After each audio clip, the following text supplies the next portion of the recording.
Видеоның тақырыбына айып етпеңіздер, оның өзіндік себептері бар, бұны видео барысында айтып өтетін боламын.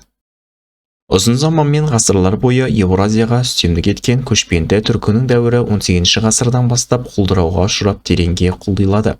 Бұрындары түркінің құлы болған орыстар ендігі кезекте түркілерді ешқашан бас көтертпеу үшін аямай қырғынға ұшыратты. Оның барлығын мен бұрындары атап өткен болатынмын. Қазақтарды жою негізінен екі жолмен жасалды. Біріншісі әлем білмей тұрып ашық болса, екіншісі жасырын түрде. Ашық тұрғысынан болғаны жоңғар, қалмақ және басқа да көршілерге қару беріп айдап салу болса, кейін келе 30-шы жылдардағы қуғын сүргінде Сібірге айдап атып тастау, қолдан аштық жасап миллиондаған қазақтарды қырып салу, қалғарын шетелдерге қуып шығу болды. Сол қарқынмен қазақ жер бетінен түбегейлі жойылар еді. Тек 1941 жылы немістердің басып кіруі ғана қазақтардың жойылып кетуінен аман қалуына себеп болды. Егер екінші дүниежүзілік соғысы Кеңес одағында орын алмағанда, біз бүгінгі күнге жете алмас едік. Орыстардың есі шығып, қазақтар жайында қалды. Сол сәтте Алланың қолдауымен көптеген қазақ әйелдері 8-9 баладан туып біз аман қалдық. Екінші дүниежүзілік соғысы қазақ халқын қорғап қалды. Біз үшін 22 маусым жеңіс күні. 50-ші жылдары ақш пен Кеңес одағының бақталастық кезеңдерінде бұқаралық ақпарат құралдары жаңа қарқынмен дамып, коммунистер мен капиталистер әлемге өздерінің идеологияларын жақсы жағынан көрсетуге тырысып жатты. Кеңес одағы бұрынғыдай қазақтарда ашық түрде қыра алмады, себебі олай болған күнде бұл жайында әлем біліп, орыс коммунистері ұлтшылдар деп қаралар еді. Осыған байланысты қазақты жоюдың жасырын түрі басталды. Яғни ислам дінін мүлдем ұмыттыру, қазақ жеріне басқа аумақтардан өзге ұлт өкілдерін қоныстандырып, ұлттық сана сезім мен тілді ұмыттыру, сонымен қатар атом бомбасын жару, тың жерлерді игеріп, бәрінің тоз-тозын шығару қолға алынды. Тың жерлерді игеруге байланысты қазақ жері мүлдем құнарсыз болып қалды. Бұның зардабы бір ғасырға созылатыны айтылады. Ал аса қуатты ядролық бомбалардың бірнеше жүзі әдейі жарылуы үлкен геноцид болды. Оның зардабы бірнеше ғасырларға созылады. Қазақтарды жасырын түрде жоюда тек қазақ халқы емес, қазақ даласы да зардап шекті. Қазақ халқын жою біздің уақытымызда да тоқтаған жоқ. Соның ең үлкен көрінісін жасырын түрде біздің салт-дәстүрге енгізді. Ең жаманы, бұның қате екендігі ешкімнің түсіне де кіріп шықпайды. Мен сіздерге тәуелсіз адам ретінде ашық түрде бұл мәліметтерді айта аламын. Бірінші қателік – қалың мал беру. Қазақ халқында қалың мал болды. Дегенмен бұл біз білетін қалың мал емес. Сонау ес білмейтін заманнан 20-шы ғасырға дейін созылған дәстүр бойынша бізде 40 бас жылқы берілетін. Бірақ бұл ол кездегі қазақтар үшін түк емес болды. Себебі халықтың басым көпшілігінде ондаған тіпті жүздеген мың жылқысы бар болатын. Сол үшін де бұл ешкімге ауыртпашылық алып келмейтін. Қазіргі біздің елдегі шайтани дәстүрде не көреміз?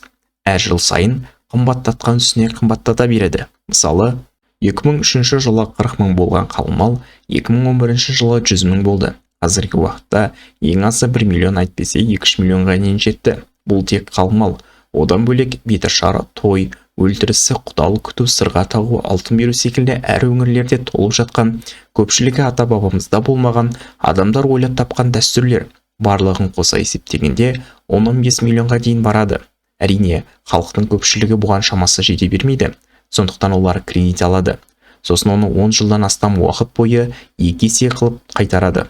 Осылай үйленген адамдардың көпшілігі кейін бөлек үй алу, шалқып өмір сүру 20 жыл бойы түсіне де кіріп те шықпайды. Міне, бұлардың барлығы қазақты жоюға арналған шайтани дәстүрлер. Халықтың санының өсуіне орасан зор зиян келтіріп, харам болған кредит алуға мәжбүрлейді және қоғамда зинақорлықтың көбеюіне ықпал жасайды. Кредитке белшесінен батып үйленген отбасылар қарыздарынан ешнәрсеге жарымай, жоқшылықтан ұрыс таласпен ақыры ажырасып тынады. Қазақстан әлемдегі халық саны баяу қарқынмен өсіп келе жатқан мемлекеттердің бірі, ал ажырасу бойынша алғашқы ондыққа кіреді. Міне, Алланың тиғандарына бас сұғып, ысырапшылық пен өсімқорлық несиеге жолыққан халық осылай бейшара халге тап болады. Бұрынғы біздің ата-бабаларымыз ақымақ болған жоқ. 40 бас жылқы ешкімге қиын болмағандықтан 13 жасында өзі үйленіп, 13 жасында баласын үйлендіріп отырды. Одан қалса бірнеше тоқал алды. Сәтті жорықтардан 5-6 қыздарды тартып келді. Осындай қазақ хандығы берік болып, қандай қиын кезеңдер болса да, ұлт ретінде жойылмай келді. Егер олар да қазіргідей ұстанымда болса еді, баяғыда қазақ деген атаудың өзі жер бетінде қалмас еді. Екінші қателік. Егер қандайда бір қазақ жігіті өзге ұлттан қыз алса, дереу бәрі қара көз қыздарымыздан біреуін алуға болмас па еді деп сынғалады. Бұл да орынсыз, ежелгі қазақтарда болмаған нәрсе. Біздің ата-бабамыз сақ болсын, ғұн, түркі хандығы, алтын орда және басқа да хандықтар мен империялар болсын, кезінде ешқашан бұндай нәрсеге мән бермеген. Ғұндар бірнеше ғасырлар Қытайға өктемдік жасаған кезде шапқыншылықпен миллиондаған Қытай қыздарын қазақ даласына тартты. Сақтар да Иранға шабуыл жасап, парсы қыздарын іліп алып кетті. Алтын орданың кезеңінде миллиондаған славян қыздары қазақ даласына айдалды. Тіпті қазақ хандығында, қазақ қалмақ соғыстарында көптеген батырлар ондаған қалмақ қыздарын алды. Көшпенді түркі қазақ әскерлері қазіргідей айлық алмаған. Жорық сәтті өтсе, әркім өз үлестерін алып отырды. Олар қандайда бір қаланы басып алса, барлық құнды заттарды алып кетті. Одан кейін әр жауынгер кемінде 5-6 қыздан алып кетіп отырды. Олар жорықта қарап отырмайды ғой, қара көз бола ма, сары көз бола ма? Міне, осыған байланысты әр кезеңдерде қазақтар шетел қыздарын жаппай алып кетіп отырған. Сондықтан қазіргі кезде де жастар үшін мұндай шектеулерді қоюдың қажеті жоқ. Қайта шетел қыздары көп талап қоймайды. Егер жігіт ислам дінін әйелі мен балаларына берік ұстатса, қазақ тілінде сөйлеткізсе, бұл қайта біз үшін өте тиімді болады. Соңғы 100 жылда бүкіл әлемде мұсылман халықтардың саны жаппай өсуі байқалуда. Индонезия, Бангладеш, Пәкістан, көптеген араб елдері, солтүстік Африкадағы мұсылман елдері өте жоғары қарқынмен өсуде. Арабтардың арасында бір ғана Египеттің өзі 100 миллионнан аса халық саны бар. Мұсылман әлемінде Қазақстан жармай қалған. Мен олардың неліктен көбейіп жатқанын жақсы білемін. Мен білім алу барысында шетелдіктермен жүздесіп сөйлескен болатынмын. Сол кезде олардың мемлекеттер жайында сұрастырдым. Әл біздің елдегідей ақымақ салт дәстүрді Африка халқындағы қыздарын сиырға сататын халықтан басқасынан көрмедім. Мысалы, мен Индонезия елінің қызымен сөйлескенімде, оларда үйлену тіптен оңай. Кез келген қыздары үйленуге дайын, кеттік десең болды. Олардың қоятын басты сұрағы мұсылмансың ба дейді. Иә десең болды, сенімен қай жерге болсын баруға дайын. Оларды бала кезінен нағыз мұсылмандыққа тәрбиелеген, күйеулеріне өте жоғары құрметпен қарайды. Иранның қыздарымен сөйлескенімде, олардан да еш қиындықты байқамадым. Оларды бұрын алтын тиындар беретін дәстүрі болған, бірақ қазір оған қарамай үйлене береді. Егер той ұйымдастырылса, біздің ақшамен 500 мыңға бәрін ұйымдастыруға болады.